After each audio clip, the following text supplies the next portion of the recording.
محترم معزز سامعین کرام و ناظرین،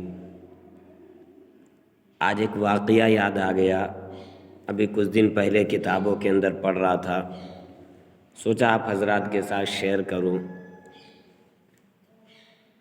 حضرت امام غزالی رحمۃ اللہ علیہ نے اپنی کتاب کے اندر یہ واقعہ لکھا ہے کہ ایک زمانے کے اندر لوگ درخت کی پوجا کرنے لگے، درخت کو اپنا خدا ماننے لگے اور اسی کے سامنے جا کر کے سجدہ کرنا، ماتھے ٹیکنا یہ شروع کر دیا۔ تو ان میں ایک بزرگ آدمی بھی رہتے تھے، انہوں نے دیکھا کہ یہ لوگ خدا کو چھوڑ کر کے درخت کو پوج رہے ہیں، اس کو سجدہ کر رہے ہیں۔ انہوں نے ایک کلہاڑی لی اور کلہاڑی لے کر کے چلے گئے کہ جا کر کے جو ہے نا اس درخت کو کاٹ دوں گا تاکہ لوگ اس کی عبادت نہ کر سکے۔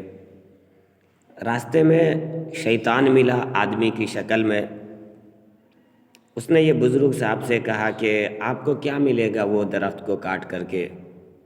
تو بزرگ کہنے لگے کہ لوگ اس کی عبادت کر رہے ہیں اللہ کو چھوڑ کر کے، یہ صحیح بات نہیں ہے۔ تو شیطان جو انسانی شکل میں تھا اس نے کہنے لگا کہ بھائی وہ تو بات صحیح ہے آپ کی، لیکن کیا کہتے ہیں آپ اگر کاٹ دیں گے تو پھر لوگوں کو فائدہ بھی تو حاصل نہیں ہوگا، یہ بہت بڑا درخت ہے، یہ لوگ اس کے سائے میں بیٹھ کر کے فائدہ بھی حاصل کرتے ہیں۔ آپ اگر کاٹ دیں گے تو پھر فائدہ لوگوں کو حاصل نہیں ہوگا، آپ چھوڑ دیں، میں وعدہ کرتا ہوں روزانہ آپ کو 2 دینار دوں گا، سمجھ رہے، 2 سونے کے سکے۔ رات کو آپ سوئیں گے، صبح کو اٹھ کر کے دیکھیں گے تو آپ کے تکیے کے نیچے رہے گا۔ بیچارہ بزرگ آدمی واپس آ گیا، رات کو سویا، رات کو صبح کو اٹھا تو تکیے کے نیچے دیکھا 2 دینار۔ دوسرا دن ہوا تو پھر 2 دینار، 5-6 دن تک جو ہے نا 2-2 دینار اس کو ملتے رہے۔ وہ خوش ہو گیا، ارے بھائی کیا کہتے ہیں مجھے فری میں جو ہے نا پیسے مل رہے ہیں۔ 6-7-8 دن کے بعد جو ہے نا پیسے ملنا بند ہو گئے، دینار ملنا بند ہو گئے۔ اب اس نے پھر کلہاڑا لیا اور کلہاڑا لے کر کے راستے میں جانے لگا کہ جا کر کے اس درخت کو جو ہے نا کاٹ دوں گا۔ راستے میں وہی شیطان ملا انسانی شکل میں، پوچھنے لگا کہاں جا رہے ہو؟ انہوں نے کہا کہ درخت کو کاٹنے کے لیے جا رہا ہوں۔ تو شیطان کہنے لگا کہ اب تم کاٹ نہیں سکتے۔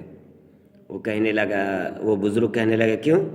وہ کہنے لگے میں جو تمہارے کو 2-2 دینار دیا ہے، وہ جو تم کھا لیے ہو، سمجھ رہے، اس کی وجہ سے تمہارا ایمان اب جو ہے نا کیا ہو گیا، کمزور ہو گیا ہے، سمجھ رہے، اور اب تم اس لیے وہ درخت کاٹنے کے لیے آئے ہو کیونکہ اس میں تمہارا مقصد ہے، سمجھ رہے، تمہارے کو میں پیسے نہیں دے رہا، اس لیے کیا ہو رہا ہے، تمہارے کو دل کر رہا ہے کہ تم آ کر کے کاٹ دو۔ پہلے جب تم آئے تھے اس وقت تمہارا ایمان کیا تھا، طاقتور تھا، کیونکہ وہ تم اللہ کی رضا کے لیے آئے تھے پہلی بار، لیکن میں نے تمہارے کو پھنسایا اپنے جال میں اور تم پھنس گئے، اور پھر اب تم وہ درخت کاٹنے کے لیے آئے ہو تو یہ تم پیسے کے غرض سے آئے ہو۔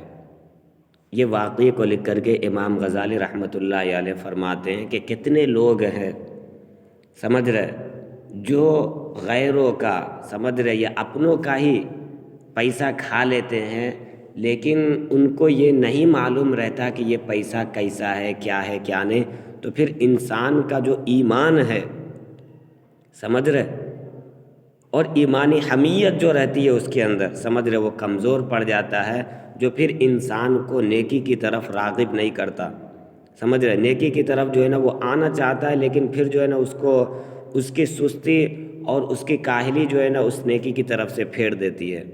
تو میرے بھائیوں، ہم جو ہے نا دیکھا کرے، سمجھ رہے، کہ ہمارے پاس آنے والا پیسہ جو ہے نا کون دے رہا ہے مجھے، سمجھ رہے، آیا وہ حلال ہے یا حرام ہے۔ اللہ تعالی ہم سب کو عمل کی توفیق عطا فرمائے۔